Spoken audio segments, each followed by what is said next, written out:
Hello friends, எல்லோருக்கும் வணக்கம். Welcome to young investors channel. Market updates பார்த்தீங்கன்னா டிஸ்கஸ் பண்ணிட்டு இருக்கிறோம். ஸோ இதில் நிறைய ஐபிஓஸ் எல்லாமே நமக்கு நிறைய பேருக்கு அலாட்மெண்ட் ஆயிருக்கு. நிறைய பேர் டவுட்ஸும் கேட்டிருந்தீங்க. இது போக லாஸ்ட் அமெரிக்கன் மார்க்கெட் எடுத்து பார்த்தேன். டவ் ஜோன்ஸ் பார்த்தீங்கன்னா 872 பாயிண்ட்ஸ் விழுந்திருக்கு ஒரே நாளில். கிட்டத்தட்ட 2% விழுந்திருக்கு. 40,479 பாயிண்ட்ஸில் க்ளோஸ் ஆயிருக்கு. நாஸ்டாக் 820 பாயிண்ட்ஸ் விழுந்திருக்கு. நாஸ்டாக் 820 பாயிண்ட்ஸ் விழுந்திருக்கு. 3% விழுந்திருக்கு. 22,204 பாயிண்ட்ஸில் க்ளோஸ் ஆயிருக்கு. S&P 500 2.5% விழுந்திருக்கு. 182 பாயிண்ட்ஸ் விழுந்திருக்கு. 6,552 பாயிண்ட்ஸில் க்ளோஸ் ஆயிருக்கு. ஸோ லாஸ்ட் அமெரிக்கன் மார்க்கெட்டில் பார்த்தீங்கன்னா தர்ம அடி விழுந்திருக்குது. ஃபஸ்ட்டு பார்த்தீங்கன்னா Tata capital IPO, next LG electronics IPO. இந்த 2 ஐபிஓமே எனக்கு பார்த்தீங்கன்னா அலாட்மெண்ட் ஆயிருக்குது. ஸோ ரெண்டுத்துலேயும் ஓவர் லாட் தான் அப்ளை பண்ணேன். ஸோ ஏதோ ஒரு அதிர்ஷ்டத்தில் பார்த்தீங்கன்னா 2மே கிடச்சிருக்குது. நிறைய பேர்த்துக்கு 2 ஐபிஓமே அலாட் ஆயிருக்குன்னு சொல்லியிருந்தீங்க. அதில் டாடா கேபிட்டலில் சப்ஸ்கிரிப்ஷன் ரொம்பவே கம்மி. அதனால் மோஸ்ட்லி அப்ளை பண்ண எல்லாத்துக்குமே கிடச்சிருக்கு. எல்ஜி எலக்ட்ரானிக்ஸ் ஐபிஓ மோஸ்ட்லி பார்த்தீங்கன்னா அது வந்து ரொம்ப சப்ஸ்கிரிப்ஷன் அதிகம். அதனால் பட் இருந்தாலும் நம்ம குரூப்பில் இருக்கவங்களுக்கே நிறைய பேருக்கு அலாட்மெண்ட் ஆயிருக்கு அப்படின்னு சொன்னாங்க. இல்லை டாடா கேபிட்டல் ஐபிஓ நான் முதலே சொல்லியிருந்தேன், அது பெருசாக லிஸ்டிங்னு இல்லை, 3 to 5% தான் இருக்குது. பட் நான் வந்து அந்த ஐபிஓ வந்து லாங் டேர்மை பேஸ் பண்ணி அப்ளை பண்ணேன். ஸோ கிடச்சிருக்கு. இப்போதைக்கு உடனெல்லாம் அதை எக்ஸிட் பண்ண மாட்டேன். டாடா கேபிட்டல் ஐபிஓவில் டாடா கேபிட்டல் கிடச்சிருக்கு, அக்கௌண்ட்டு கிரெடிட் ஆகிடுச்சு. நான் அதை வந்து எக்ஸிட் பண்ணலை. அது வந்து பார்த்தீங்கன்னா இப்போ 326ங்கிறது ஹையர் ப்ரைஸ் பேண்டு. அதுலேருந்து ஒரு 7 ரூபானா அதிகம் போகும்னு சொல்கிறாங்க. 333 அந்த ரேஞ்சில் லிஸ்ட் ஆகும்னு சொல்கிறாங்க. பட் எக்ஸாக்டாக தெரியாது. 3 to 5% தான் லிஸ்டிங் ஏன்னு. எல்ஜி எலக்ட்ரானிக்ஸோட ஐபிஓ அது வந்து 1,500 வரைக்கும் லிஸ்ட் ஆகலாம் அப்படின்னு சொல்லியிருக்கிறாங்க. எல்ஜி எலக்ட்ரானிக்ஸ் ஐபிஓட ஷேர் ப்ரைஸ் பார்க்கும்போது ப்ரைஸ் பேண்ட் 1,140 ரூபா அப்பர் ப்ரைஸ் பேண்டு. ஸோ அது வந்து 1,500 அந்த ரேஞ்சில் லிஸ்ட் ஆகும்னு சொல்கிறாங்க.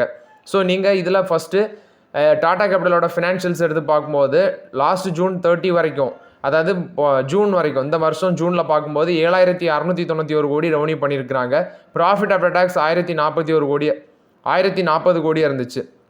ஸோ டோட்டல் ஆட்டு 46 லாட், ஒரு லாட்டில் 46 ஷேரு. ஸோ ஒரு ஷேருக்கு 7 ரூபா வச்சு கணக்கு பாருங்கள். பெருசாக எனக்கு தெரிஞ்சு லிஸ்டிங்கன்னு இருக்காது. பட் ஒரு லாங் டேர்மில் நல்ல ஸ்டாக்காக இருக்குன்னா அன்லிஸ்டட் மார்க்கெட்லேயே 1000 மேலே போன பங்கு. இந்த டாடா கேபிட்டல் வந்து அன்லிஸ்டட் மார்க்கெட்லேயே 1000 மேலே போன பங்கு. அது போக லிஸ்டிங் பார்த்தீங்கன்னா ரொம்பவே சீப்பாக தான் லிஸ்டிங் பண்ணாங்க. ஆக்சுவலி 700 800 ஏதோ அன்லிஸ்டட் மார்க்கெட்டில் இருந்த டைமில் கூட அவங்க 300 சம்திங் தான் லிஸ்ட் பண்ணியிருக்காங்க. ஸோ டாடா கேபிட்டல்ஸ் ஒரு நல்ல ரிட்டர்ன்ஸ் தரும்னு நான் எதிர்பார்க்குறேன். நெக்ஸ்ட் எல்ஜி எலக்ட்ரானிக்ஸ், இது வந்து நான் வந்து லிஸ்டிங் எயின் மட்டும் தான், அதுக்கப்புறம் எக்ஸிட் பண்ணிவிடுவேன். இது வந்து ஒரு 35% வரைக்கும் லிஸ்டிங் எயின் கொடுக்கும் அப்படின்னு சொல்கிறாங்க எல்ஜி எலக்ட்ரானிக்ஸ். இது வந்து 30 ஜூன் வரைக்கும் பார்க்கும்போது 6,337 கோடி ரெவன்யூ பண்ணியிருக்கிறாங்க. 513 கோடி ப்ராஃபிட் ஆஃப்டர் டேக்ஸ் பண்ணியிருக்கிறாங்க. ஸோ ஒரு லாட்டுக்கு 13 ஷேர் அப்படிங்கிற ரேஞ்சில் 1,140 தான் ஹையர் ப்ரைஸ் பேண்டு. இது வந்து 35% வரைக்கும் லிஸ்டிங் எயின் கொடுக்குன்னு சொல்கிறாங்க. 1,500 வரைக்கும், 1,500க்கு மேலே கூட லிஸ்ட் ஆக சான்ஸ் இருக்குது. ஸோ இந்த 2 ஐபிஓவில் என்னோட கருத்து தான். டாடா எலக்ட்ரானிக்ஸ் வச்சுப்பேன், டாடா கேபிட்டல் வந்து வச்சுப்பேன். எல்ஜி எலக்ட்ரானிக்ஸ் பார்த்தீங்கன்னா எக்ஸிட் பண்ணுற ஐடியாவில் தான் நான் இருக்கிறேன். நெக்ஸ்ட் ரூபிகான் ரிசர்ச், இந்த கம்பெனி வந்து பார்த்தீங்கன்னா இவங்களும் ஐபிஓ வராங்க. அக்டோபர் 9 ஓப்பன் ஆகிடுச்சு, 13ஆம் தேதி க்ளோஸ் ஆகுது. ஃபேஸ் வேல்யூ 1 ரூபா இருக்குது. இஷ்யூ பேண்ட் வந்து 461 485. லாட் சைஸ் ஒரு லாட்டில் 30 ஷேர் இருக்கும் அப்படின்னு மென்ஷன் பண்ணியிருக்காங்க. இது போக அது லிஸ்டிங் டேட் பார்க்கும்போது அக்டோபர் 16ஆம் தேதி லிஸ்ட் ஆகுது. ஸோ மண்டே பார்த்தீங்கன்னா டாடா கேபிட்டல் ஐபிஓ லிஸ்ட் ஆகுது 13ஆம் தேதி. 14 வந்து எல்ஜி எலக்ட்ரானிக்ஸ் அது வந்து லிஸ்ட் ஆகுது. ஸோ 16ஆம் தேதி ஐ திங்க் தேர்ஸ்டே இவங்க லிஸ்ட் பண்ணுறாங்க மார்க்கெட்டில். ஸோ இந்த ஐபிஓ ஏன் எடுத்துகிட்டு வந்தோன்னா, இதில் நீங்கள் 14,550 அந்த ரேஞ்ச் இருந்துச்சுன்னா போடலாம். ஆக்சுவலி உங்களோட அசட் குவாலிட்டி பார்க்கும்போது கண்டினியூஸாக இம்ப்ரூவ் ஆயிருக்குது. அது மாதிரி ப்ராஃபிட்டும் பார்த்தீங்கன்னா 24 கம்பேர் பண்ணும்போது 25ல் இன்க்ரீஸ் ஆயிருக்கு. At the same time revenue பார்க்கும்போது 24ல் 872 கோடி, இப்போ 1,296 கோடியாக இருக்குது. லாஸ்ட் ஜூன் குவார்ட்டரில் மட்டுமே டோட்டல் இன்கம் 356 கோடி பண்ணியிருக்காங்க. ப்ராஃபிட் ஆஃப்டர் டேக்ஸும் 91 crores-லேருந்து 134 கோடி வந்திருக்கு. எபிட்டாவும் இன்க்ரீஸ் ஆயிருக்குது. நெட்ஒர்த்தும் கண்டினியூஸாக இன்க்ரீஸ் ஆயிருக்கு. ரிசர்வ்ஸ் அண்ட் சர்ப்ளஸும் இன்க்ரீஸ் ஆயிருக்கு. At the same time total பாரோயிங்கும் இன்க்ரீஸ் ஆயிருக்கு. இதில் டெப்ட் டு ஈக்விட்டி ரேஷியோ எடுத்து பார்க்கும்போது 0.73 இருக்குது. ரிட்டர்ன் ஆன் கேபிட்டல் எம்ப்ளாய்ட் 26 இருக்குது. ரிட்டர்ன் ஆன் ஈக்விட்டி 29% இருக்குது. ஆனால் இது வந்து கன்ஃபார்மாக லாங் டேர்முக்கெல்லாம் நான் சொல்ல வரல, ஒரு 16 to 17% லிஸ்டிங் எயின் கொடுக்குன்னு சொல்கிறாங்க. இப்போ கிரே மார்க்கெட் ப்ரீமியம் 80 ரூபா பெர் ஷேர் இருக்குது.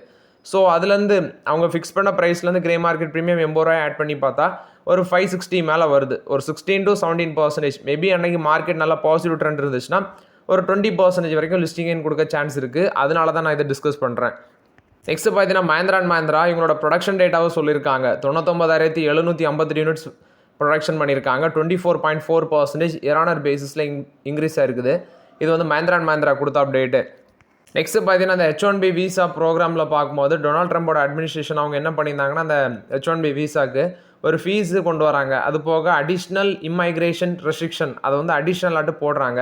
இது மூலமாட்டு எம்ப்ளாயிஸை பெர்மிட் பண்ணுறது ரொம்பவே ரெஸ்ட்ரிக்ஷனை ஏற்றுறாங்க. ஸோ ஆக்சுவலி இதுக்கு மேண்டட்டரி ஃபீ வந்து கிட்டத்தட்ட பார்க்கும்போது $1,00,000 அப்படின்னு சொல்லி அவங்க மென்ஷன் பண்ணியிருக்காங்க. இது வந்து பார்த்தீங்கன்னா ஒரு இனிஷியல் ஷாக்கு, குறிப்பாட்டு சடன் ஷாக் அப்படின்னு சொல்லலாம். திடீர்னு ஒரு முடிவை இப்படி குண்டத்துக்கு போட்டிருக்காங்க. இதில் ட்ரம்போட அட்மினிஸ்ட்ரேஷன் வந்து இந்த ட்ரெடிஷ்னல் H1B விசாக்கு அந்த லாட்ரி சிஸ்டமில் சில சேஞ்சஸை கொண்டு வராங்க. வேஜ் பேஸ்டு செலெக்ஷன் சிஸ்டம் வச்சு கொண்டு வரதாட்டு சொல்லியிருக்காங்க. இதனால ஐடி கம்பெனிஸை பேஸ் பண்ணி போகிறவங்களுக்குலாம் ஒரு ரிஸ்க் இருக்குது. டிசிஎஸ் என்ன சொல்லியிருந்தாங்கன்னா டிசிஎஸோட அப்டேட்டில் சில இது மிஸ்டேக்ஸ் இருந்திருக்குது. ஆக்சுவலி அவங்க அந்த லே ஆஃப் பண்ணாங்களா இல்லை வாலண்டரி அட்ரிஷன் ரேட்டுன்னு சொல்கிறாங்க. ஹெட் கவுண்ட் நெட்டாட்டு டிக்ளைன் ஆனது கிட்டத்தட்ட 20,000 கிட்ட டிக்ளைன் ஆயிருந்துச்சு, 19,600 கிட்ட டிக்ளைன் ஆயிருந்துச்சு. அது வந்து 6,13,069 அப்படின்னு சொல்லி நான் மென்ஷன் பண்ணியிருந்தேன். ஆனால் அது 6,13,000 கிடையாது, அதுக்கு கீழே ஹெட் கவுண்ட் ட்ராப் ஆயிருக்கு. 5,93,314 குறைஞ்சிருக்கு ஹெட் கவுண்ட். கிட்டத்தட்ட 20,000 எம்ப்ளாயிஸோட வேலை பேருக்குன்னு சொல்லியிருக்கிறாங்க. அது மாதிரி ஆட்ரிஷன் ரேட் வந்து 13.3% இருக்குது. அது நான் ரிசல்ட்ஸில் கரெக்டாக தான் சொன்னேன். பட் முந்தின குவார்ட்டரில் 13.8% இருந்து அப்படின்னு சொன்னேன். அப்படி இல்லை, அது 12.3% இருந்திருக்கு. ஸோ ஓவரால் இது வந்து பார்த்தீங்கன்னா டிசிஎஸில் வந்து அப்டேட். இது போக டிசிஎஸ் வந்து அந்த H1B விசா டிபெண்டன்ஸு இந்த ட்ரம்போட அப்டேட்டை மென்ஷன் பண்ணிடுறேன். அவங்க சொன்னது 5,000 பேர் வந்து பார்த்தீங்கன்னா இந்த H1B விசாவோட யூஎஸில் ஒர்க் பண்ணிட்டு இருக்காங்கன்னு. ஆனால் இப்போ ஒரு அப்டேட் என்னன்னா 500 பேர் தான் இந்த H1B விசாவோட யூஎஸில் ஒர்க் பண்ணிட்டு இருக்காங்க அப்படின்னு சொல்லியிருக்கிறாங்க. இதுவே ஒரு இது மாறுபட்ட கருத்து இருக்குது. என்ன அப்டேட்னு வெயிட் பண்ணி தான் பார்க்கணும். ஸோ டிசிஎஸ் இப்போ கன்சிடர் பண்ணலாமான்னா ஃப்ரெஷ் என்ட்ரி எடுக்கலாமான்னா ஸ்லோவாக யூஸ் பண்ணிக்கோங்க. நான் வந்து விப்ரோ, இன்ஃபோசிஸ், டிசிஎஸ் இதில் வந்து ஸ்லோவாக ஃபோக்கஸ் பண்ணலான்ட்டு இருக்கிறேன். ஐடி செக்டரில் பல்காக வேண்டாம், ஸ்லோவாக தான் யூஸ் பண்ணலான்ட்டு இருக்கேன். ஏன்னா இப்போ இருக்க அன்சர்டனிட்டியில் பல்க் பையிங் அவாய்ட் பண்ணியிருக்கேன். ஸோ டிசிஎஸ்க்கு மோஸ்ட்லி நிறைய ப்ரோக்கிங் கம்பெனிஸ் இப்போ நுவாமா எடுத்து பார்த்தீங்கன்னா 3,950 இருந்த டார்கெட் ப்ரைஸ் இப்போ 3,650 குறைச்சிருக்கிறாங்க. நொமுரா 3,300 சொல்கிறாங்க. ஹெச்டிஎஃப்சி செக்யூரிட்டிஸ் 3,750 சொல்கிறாங்க. ஸோ இது வந்து டிசிஎஸை பொறுத்த வரைக்கும் அப்டேட். ப்ரோக்கிங் கம்பெனி சொல்லதை வச்சுலாம் கால்குலேட் பண்ணாதீங்க. நம்ம ஒரு டேர்முக்கு வந்து வாங்குறோன்னா, ஒரு லாங் டேர்மோ ஒரு ஷார்ட் டேர்மோ வாங்குறோன்னா நம்ம தான் தைரியமாக வாங்கணும். இவங்க சொல்கிறதெல்லாம் நடக்கிறதுக்கு வாய்ப்பே இல்லை ஷார்ட் டேர்மில். நெக்ஸ்ட் பார்த்தீங்கன்னா மணப்புரம் ஃபினான்ஸ் பார்த்தீங்கன்னா $285 க்ளோஸ் ஆயிருந்துச்சு, 3% விழுந்துருந்துச்சு. மணப்புரம் ஃபினான்ஸில் இன்னொரு அப்டேட்னா 10 இயர்ஸுக்கு வாங்கலாமா அப்படின்னு கேட்டிருந்தீங்க. நான் சொன்னேன் ப்ரோ ஒரு 200 வரட்டும் அப்புறம் பார்த்துக்கலாம் அப்படின்னு சொல்லி. ஏன்னா ரீசென்ட்லி நான் கொஞ்சம் கன்சிடர் பண்ணியாச்சு மணப்புரம் ஃபினான்ஸில். எகைன் எனக்கு இந்த ரேஞ்சில் வாங்குறது கொஞ்சம் கொஞ்சம் தயக்கமாட்டு இருக்குது. எகைன் ஒரு 200 கீழே போகும் பட்சத்தில் நான் பார்க்கலான்ட்டு இருக்கிறேன் மணப்புரம் ஃபினான்ஸில். பட் நிறைய பேர் சொல்கிறீங்க ப்ரோ அதெல்லாம் நடக்க வாய்ப்பே இல்லை ப்ரோ அப்படின்னு சொல்லியிருக்கிறீங்க. பட் போகட்டாலும் பரவாயில்ல. பட் இப்போ இந்த ரேஞ்சில் வந்து நான் தொடர ஐடியாவில் இல்லை. மணப்புரமும் சரி முத்தூட்டும் சரி வெயிட் மட்டும் தான் பண்ணுவேன். ஸோ இதான் என்னோட ஒப்பீனியன் மணப்புரம் ஃபினான்ஸில். பட் நீங்கள் வந்து கன்சிடர் பண்ணலாம் அப்படின்னா, நீங்கள் உங்களுக்கு கன்சிடர் பண்ண ஐடியா இருக்குன்னா அது உங்களோட ஓன் ஒப்பீனியன். பட் நான் இப்போதைக்கு மணப்புரம் ஃபினான்ஸில் என்ட்ரி எடுக்கிற ஐடியாவில் இல்லை. 10 இயர்ஸ் வாங்கலாமான்னா வாங்கலாம். பட் நீங்கள் வாங்கிட்டு ஒரு ஷார்ட் டேர்மில் விழுந்துச்சு அப்படின்னா என்கிட்ட கேட்கக்கூடாது. அதுக்கு தான் நான் சொல்கிறது ஸ்லோவாக யூஸ் பண்ணிக்கோங்க. உங்களுக்கு எவ்வளோ டைம் பீரியட் வெயிட் பண்ண முடியுமோ வெயிட் பண்ணிக்கோங்க. பட் ஸ்லோவாக யூஸ் பண்ணிக்கோங்க மணப்புரம் ஃபினான்ஸில். இப்போமே இருக்கிற காசெல்லாம் ஒரே நேரத்தில் போட்டுட்டு நெக்ஸ்ட் ஒரு ஷார்ட் டைமில் ஏதாவது ஒரு அப்டேட் வரும். ஃபார் எக்ஸாம்பிள் அவங்களோட மைக்ரோ ஃபினான்ஸ் இண்டஸ்ட்ரி ப்ரெஷரில் இருக்குது, இதில் லோன் கொடுக்கக்கூடாது அப்படின்னு சொல்லி ஆர்பிஐ ஒரு ரெஸ்ட்ரிக்ஷன் போட்டாங்க. அப்படி ஏதாவது நியூஸ் வந்துன்னா பொத்துனி விழும். அது மாதிரி தான் ஏற்கனவே நடந்துச்சு. ஸோ அதனால தான் நீங்கள் பல்க் பையிங் அவாய்ட் பண்ணிவிட்டு ஸ்லோவாக யூஸ் பண்ணுங்கன்னு சொல்கிறது.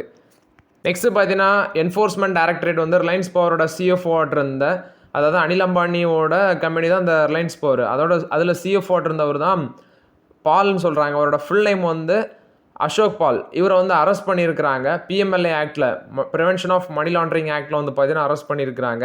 கிட்டத்தட்ட ஒரு 68 கோடிக்கு மேலே உள்ள அந்த பேங்க் கேரண்டி கேஸில் வந்து இதை அரெஸ்ட் பண்ணியிருக்கதாட்டு சொல்லியிருக்காங்க. ஆல்ரெடி நம்ம பார்த்துருந்தோம். அவங்களோட ஆஃபீஸில் எல்லாமே ரைடு நடந்துச்சு, நெக்ஸ்ட் இன்வெஸ்டிகேஷன் நடந்துச்சு. இப்போ இவங்கள பார்த்தீங்கன்னா அரெஸ்ட்டும் பண்ணியிருக்கிறாங்க. இது ரிலையன்ஸ் பவருக்கு ஒரு நெகட்டிவ் அப்டேட்டாக இருக்குது. மேபி மண்டே மார்க்கெட்டில் போட்டு துவச்சி எடுப்பாங்கன்னு நினைக்கிறேன். நெக்ஸ்ட் பார்த்தீங்கன்னா முத்தூட் ஃபைனான்ஸோட எம்டியாக இருக்கிற ஜார்ஜ் அலெக்சாண்டர் முத்தூட், அவங்களுக்கு வந்து பார்த்தீங்கன்னா இடி வந்து கொஸ்டின் ரைஸ் பண்ணியிருக்கிறாங்க. ஏன்னா இந்த இன்வெஸ்டர்ஸ் ஃப்ராட் கேஸில். ஸோ ஆக்சுவலி இடி வந்து எப்படி ஒரு கேஸில் உள்ளே வரும் அப்படிங்கிறத நீங்கள் ஃபஸ்ட்டு அண்டர்ஸ்டாண்ட் பண்ணணும்.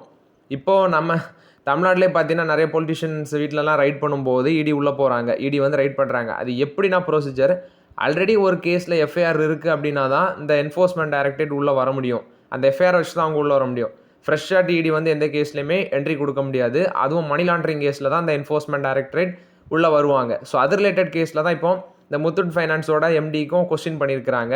என்ன ஒன்றுனா கேரளா போலீஸ் வந்து ஆல்ரெடி எஃப்ஐஆர் ஃபைல் பண்ணியிருக்காங்க. அந்த எஃப்ஐஆர் வச்சு தான் இவங்க உள்ளே வராங்க கொச்சி ஜோனல் யூனிட்டில். ஸோ இது வந்து எப்படி பார்க்கும்போது முத்தூட் ஃபைனான்ஸோட பிரான்ச் மேனேஜர்ஸ் என்ன பண்ணியிருக்காங்கன்னா இன்வெஸ்டர்ஸ்ட்டை பணத்தை வாங்கிட்டு ப்ராமிஸ் பண்ணியிருக்காங்க. விச் மீன்ஸ் 8 to 12% ஏதோ fixed deposit returns NCD returns கிடைக்கும் அப்படின்னு சொல்கிறாங்க. நான் convertible debentures returns. Sri equipment finance limited கடைசிலி அந்த ஃபண்டை வந்து டைவர்ட் பண்ணியிருக்காங்க. பட் அது வந்து பார்த்தீங்கன்னா மெச்சூரிட்டி ஆன டைமில் கூட அது வந்து நான் ரீபேமெண்ட்டாக இருக்குன்னு சொல்லி தான் எஃப்ஐஆர் ஃபைல் ஆயிருக்கு. அதை வச்சு தான் இடி சம்மன் பண்ணியிருக்கிறாங்க முத்தூட் ஃபைனான்ஸோட எம்டிக்கு. இது வந்து முத்தூட் ஃபைனான்ஸை பொறுத்த வரைக்கும் அப்டேட்டு. நெக்ஸ்ட் 2 கம்பெனிஸோட ரிசல்ட்ஸ் நேற்று வந்துருந்துச்சு. எலிகான் இன்ஜினியரிங் அப்படிங்கிற ஒரு கம்பெனி Q2 ரிசல்ட்ஸ் பார்க்கும்போது ரெவன்யூ ஒரு 13% இம்ப்ரூவ் ஆயிருக்கு 578 கோடி. எபிட்டா 11% இம்ப்ரூவ் ஆயிருக்கு 126 கோடி. மார்ஜின் 21.7% இருக்குது. அது வந்து குறைஞ்சிருக்குது. ஆக்சுவலி சேம் பீரியட் லாஸ்ட் இயரை கம்பேர் பண்ணும்போது மார்ஜின் குறைஞ்சிருக்குது. நெட் ப்ராஃபிட் 87 கோடியாக இருக்குது, ஃப்ளாட்டாக இருக்குது அப்படின்னு சொல்லியிருக்கிறாங்க. இது வந்து எலிகான் இன்ஜினியரிங்கை பொறுத்த வரைக்கும் அப்டேட்டு. வேரி ரினோபிள் டெக்னாலஜிஸ் இதோட ரிசல்ட்ஸும் வந்துருந்துச்சு.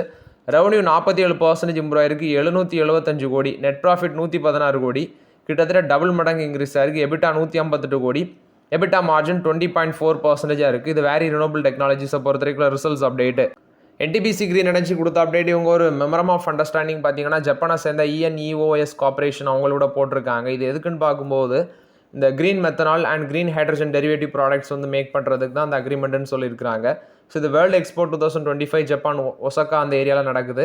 அங்கே வந்து பார்த்தீங்கன்னா இதை பண்ணுவாங்க அப்படின்னு சொல்லியிருக்கிறாங்க. இது வந்து என்டிபிசி கிரீன் எனர்ஜி கொடுத்த அப்டேட்டு.